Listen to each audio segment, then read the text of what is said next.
अस्सलाम वालेकुम नाज़रीन, मेरा नाम आबिद अंदलीब है। आप सबको सबसे पहले रमज़ान मुबारक हो। दुआ है कि रमज़ान आपके लिए, आपके ख़ानदान के लिए नेकियों और बरकतों और सादतों का रमज़ान हो। नाज़रीन, मैं असल मौजू की तरफ आता हूँ। सबसे पहले सॉरी, मैं इस अपीयरेंस में आपके सामने अपील हुआ है। आज वीडियो लगाने का कोई इरादा नहीं था, लेकिन अचानक नमाज के बाद मैंने देखा कि एक मुहिम चल रही है ट्विटर पे और बाकी मीडिया पे कि किस तरह नवाज शरीफ को एक शान शौकत से वापस जेल तक लेके जाया जा रहा है। मैं आपके सामने कुछ तल्ख बातें करने लगा हूँ आज। नाज़रीन, हम कैसा बदकिस्मत और बदनसीब मुआशरा है जहाँ क्रिमिनल्स को, ऐसे लोगों को जो कौमी मुजरम हो, उनको बड़ी खिफ़त से जो है वो और बड़ी पेशेमानी से उनको जेल भेजा जाता है और वो रोते हैं जेल जाते हुए। अक़वाम आलम में हमने ऐसा देखा। ये पाकिस्तान वाहिद एक ऐसा मुआशरा है, ऐसा मुर्दा मुआशरा है जहाँ लीडर्स क्राइम करते हैं, कौमी क्राइम, और उसके बावजूद भी इतनी शान शौकत के साथ उनको जेल भेजा जाता है, रैलियाँ निकाली जाती हैं। तो आज की स्पेसिफिक टॉपिक में मैं रहने की कोशिश करूंगा।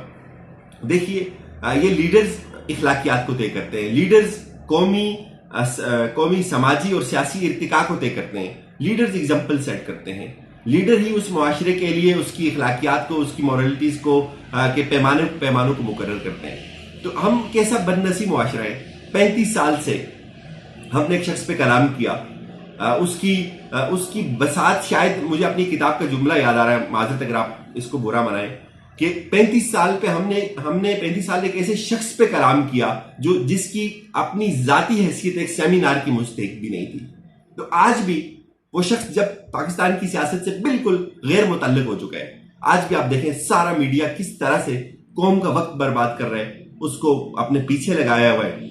मीडिया के कुछ लोग हैं, वो मिलके नवाज शरीफ को सपोर्ट कर रहे हैं और पूरी कौम को एक खबर बनती है, आज नवाज शरीफ के साथ ये हो गया, तो कुछ मीडिया के लोग उस पर शोर मचाते हैं, उस पर बोलते हैं, उस पर लिखते हैं, और सारी कौम के बाकी मसाइल एक तरफ रह जाते हैं। कौम की गुर्बत एक तरफ रह जाती है, इंटरनेशनल अफेयर्स में पाकिस्तान का क्या रोल है वो एक तरफ रह जाता है, पाकिस्तान की डोमेस्टिक प्रॉब्लम्स एक तरफ रह जाते हैं और नवाज शरीफ प्रॉब्लम बन जाता है।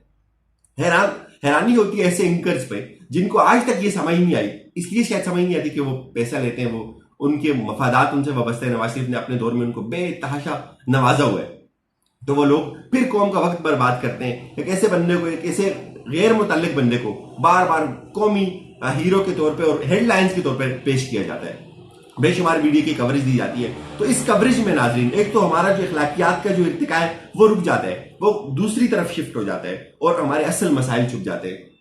हमारे असल मसाइल के, हमारे असल मसाइल गुर्बत है, हमारे असल मसाइल महंगाई है, हमारे असल मसाइल इस तरह के गरीब आवाम के मसाइल हैं, वो छुप जाते हैं। लेकिन 24 घंटे नवाज शरीफ हीरो बना रहता है।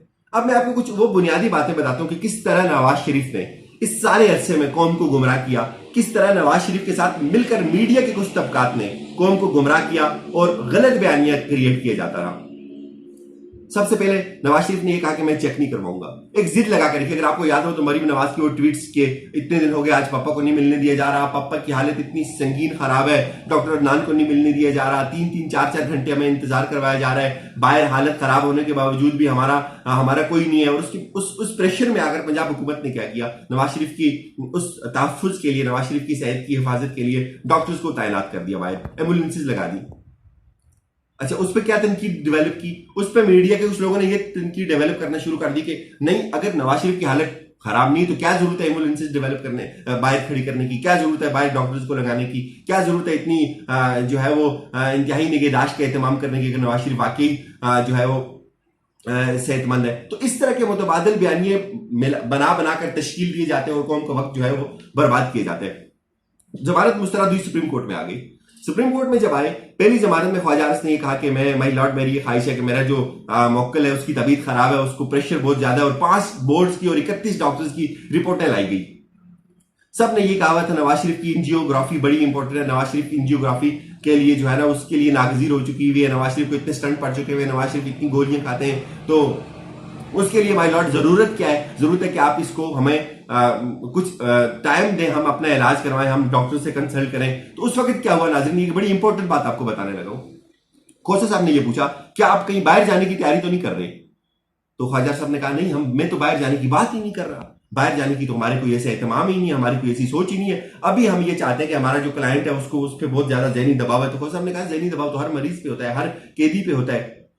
इन्होंने कहा कि नहीं, जिद लगाई कि इस वक्त नवाज शरीफ के लिए एंजियोग्राफी इंतहाई नागुज़ीर हो चुकी है, नवाज शरीफ को एंजियोग्राफी करवानी है। एंजियोग्राफी के लिए आप हमें कम से कम कुछ टाइम दे दें, हम डॉक्टर से मिलेंगे, कंसल्ट करेंगे। उस वक्त ये बात तय हुई कि नवाज शरीफ बाहर नहीं जाएगा। खोसा साहब ने ये कहा कि ठीक है, एंजियोग्राफी जरूरी है। उन्होंने कुछ वक्त के लिए अपने तमाम जजेस ने आपस में कंसल्ट किया, उनको 6 हफ्ते की जमानत दे दी। उस मुख्तसर रिलीफ में कोर्ट ने कुछ आर्डर बोला और लिखवाया, और उसके बाद क्या हुआ, जैसे 30 दिन पूरे हुए, ख्वाजा साहब नई दरखास्त लेके चले गए। नई दरखास्त में अब क्या था, यह बड़ा टेक्निकल पॉइंट है। 2 घंटे पहले, 1 घंटा पूरा जाया किया कि नहीं, आपने आर्डर कोर्ट में बोला कुछ था और लिखा कुछ था। जज साहब ने कहा कि आप मैटर पे आए, आपकी असल दरखास्त क्या है। असल दरखास्त ये जी कि नवाज शरीफ जो है वो बाहर जाना चाहते हैं। भाई नवाज शरीफ बाहर जाना चाहते हैं, तो ये पहले कुछ कहा, जब आखिर पे जब बस नहीं चला तो ये कहा कि नहीं, अब हमें जमानत आप एक्सटेंड करें, नवाज शरीफ का इलाज यहां नहीं हो सकता। यहां नहीं हो सकता, क्यों नहीं हो सकता? पूछा गया कि क्यों नहीं हो सकता जी? भाई हमारे पास ये पाकिस्तान में उसका इलाज नहीं है। या फिर साहब ने पूछा कि पाकिस्तान के किसी डॉक्टर ने आपको बताया कि पाकिस्तान में उसका इलाज नहीं है? इस पर उनके पास कोई जवाब नहीं था। कहने लगे नहीं, हमारे पास ये दलील है कि बाहर से कुछ खतूत आए हुए हैं, उन खतूत की वजह से, वो खतूत हम आपको दिखाते हैं। 3 डॉक्टर्स के खतूत थे, उसका पहले वीडियो में भी मैंने जिक्र किया था। सिद्दीक जान ने भी उसमें अपनी वीडियो में उसके बारे में तफसील से उस पर रोशनी डाली। अच्छा, अब क्या हुआ, अब वो सारा मोटिव चेंज हो गया। पहले कहा कि बाहर नहीं जा रहा, पहले ये कहा कि इलाज नहीं करवाना, डॉक्टर से नहीं मिलने दिया जा रहा। फिर कहा कि जब हो गया, एंजियोग्राफी की बुनियाद पे जमानत दी गई कि ठीक आप एंजियोग्राफी करें। वो शोर मचाएगा कि एंजियोग्राफी जरूरी है, एंजियोग्राफी नहीं होगी तो नवाज शरीफ को खुदा न वास्ता कुछ हो जाएगा। अब वो 6 हफ्ते सारे गुजार दिए, 7 हफ्ते 42 दिन गुजार दिए, कुछ भी नहीं हुआ। रिपोर्ट्स, नए खत सारे। अच्छा, एक और टेक्निकल ये पॉइंट इन्होंने किया कि जो रिपोर्ट थी, पहली दरख्वास्त पे कुछ और रिपोर्ट्स अदालत में पेश की गई, और दूसरी दरख्वास्त में बिल्कुल एक डिफरेंट बोर्ड और डिफरेंट रिपोर्ट्स पेश की गई, उनका भी आपस में कोई ताल्लुक नहीं था।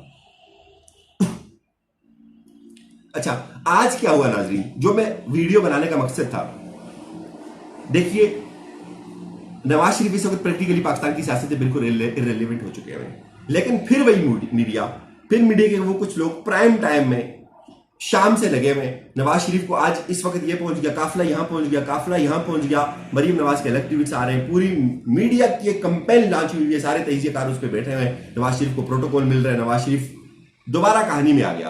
पहले ये था कि यार अब जमानत नहीं मिलेगी, हेडलाइन नहीं बनेगा। हेडलाइन बनाने के लिए आज क्या किया, आज उसको दोबारा एक मुजरम को, कौमी मुजरम को, जिसने 35 साल इस मुल्क के तबाह बर्बाद किए, जिसने 35 साल इस मुल्क को अंधेरों में और गुर्बत में झोंका, जिसकी नाअहली की वजह से 35 साल हमारे वालिदैन, हमारे माओं के, हमारे वालिदैन के ख्वाब उजड़ गए, गुर्बत और महरूमी की जिंदगी गुजारते रहे। आज 35 साल बाद भी वही बिल्कुल गैर मुतल्लक शख्स इस कौम के लिए इंपॉर्टेंट है, इस मीडिया ने बनाया हुआ है, और सारी कौम को नवाज शरीफ ने ट्रक की बत्ती के पीछे लगाया हुआ है। और फिर अब मीडिया ये कह रहा है नवाज शरीफ और मरीम नवाज कुछ बोल नहीं रहे। वो क्या बोलेंगे? उनके पास बोलने के लिए है क्या? अगर वो उस वक्त क्यों नहीं बोले जिस वक्त वो साजिश की बात कर रहे थे, जिस वक्त तो उनके पास हुकूमत थी, उनके पांव के नीचे हुकूमती ज़मामेकार था, उनके पांव के नीचे नेब था, उनके पांव के नीचे सारे इदारे थे, और उनकी मर्जी के लोगों में बैठे हुए थे, वो साजिश की बात उस वक्त भी करते थे। तो बोलने के लिए इखलाकी जुर्रत चाहिए होती है, बोलने के लिए किरदार चाहिए होता है, बोलने के लिए आपको अपना बेदाग माजी चाहिए होता है। तो नवाज शरीफ या मरीम नवाज क्या बोलेंगे? दुख ये है नाजरीन कि वो मीडिया, जो मीडिया आज तक इस कौम को गुमराह कर रहा है, डेलिबरेटली गुमराह कर रहा है, क्यों कि उसके, उनके मालिकान के, उनके एंकर्स के नवाज शरीफ ने उनको नवाजा हुआ, उनके साथ मफादात वाबस्ते हैं। तो बुनियादी तौर पर मैं ये कहना चाहता हूं, ऐसे मीडिया का बिल्कुल बायकाट करें। जो मीडिया आपको ट्रक की बत्ती के पीछे लगाता है, जो मीडिया आपको आपके हकीकी मसाइल नहीं दिखाता, क्या जरूरत है? बताएं किस और मुजरिम को इतना प्रोटोकॉल मिलता है? कहा जाए आज ये शोर मचाया जाता है कि आज नवाज शरीफ को जो है वो एक अफ्तारी उसको घर में नहीं करने दी।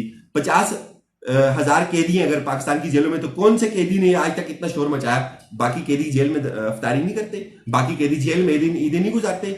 नवाज शरीफ को क्या एक पहली जिंदगी में पहली ईद पाकिस्तान में गुजारेंगे, या पहला आखिरी रमजान पाकिस्तान में आखिरी अशरा या वो जेल में गुजारेंगे? इससे पहले तो कभी कौमी लीडर पाकिस्तान में भी नहीं होते थे, बाहर भाग जाते थे। तो यूं मैं कहना ही चाहता हूं नाजरीन, मीडिया एक नैरेटिव तरतीब देता है, उस नैरेटिव के पीछे पाकिस्तान के हकीकी मसाइल छुप जाते हैं। इस मीडिया का बायकॉट कीजिए, इन लोगों का बायकॉट कीजिएगा। ये लोग जालिमों के साथी हैं। इन लोगों को पाकिस्तान के गरीब आवाम के, पाकिस्तान की गुर्बत से, पाकिस्तान के जो जेन्युइन इश्यूज है उसके साथ इनका कोई ताल्लुक भी नहीं है। ये ताल्लुक, ये पावर इनके अपने जो है वो जाइंट्स हैं, इनके अपने अपने पॉकेट्स हैं। ये उन पॉकेट्स को प्रोटेक्ट करते हैं, ये उन पॉकेट्स का तहफ़्फ़ुज़ करते हैं। ये इनके मुफादात कहीं ना कहीं मिले हुए हैं। गरीब आदमी की गुर्बत, उसकी सेहत, उसका रोजगार, उसकी बेबसी, उसका इसके साथ कोई ताल्लुक भी नहीं है, दूर दूर तक कोई ताल्लुक नहीं। इस मीडिया का, इन लोगों का बायकॉट करें। ये मीडिया कभी भी पाकिस्तान के वो हकीकी मसाइल आपको नहीं दे सकता, पाकिस्तान के वो हकीकी मसाइल की निशानदाही नहीं कर सकता। आज अगर पाकिस्तान के हकीकी मसाइल हैं तो वो महंगाई है, हकीकी मसाइल हैं तो वो बेरोजगारी है, हकीकी मसाइल हैं तो वो इस नौइयत के मसाइल हैं। लेकिन आज भी मीडिया पे 24 घंटे आपको किसी न किसी सूरत में नवाज शरीफ हेडलाइन, किसी के कॉलम में आपको नवाज शरीफ मिलेगा, किसी के प्रोग्राम में आपको नवाज शरीफ मिलेगा। तो ये एक हाइप क्रिएट की जाती है इस तरह के नाअहल लोगों को हम पे मुसल्लत करने के लिए, जो साल से नस्ल दर नस्ल मुंतकिल होती जा रही है। अपना फीडबैक जरूर दीजिएगा और अपना ख्याल रखिए। अल्लाह हाफिज।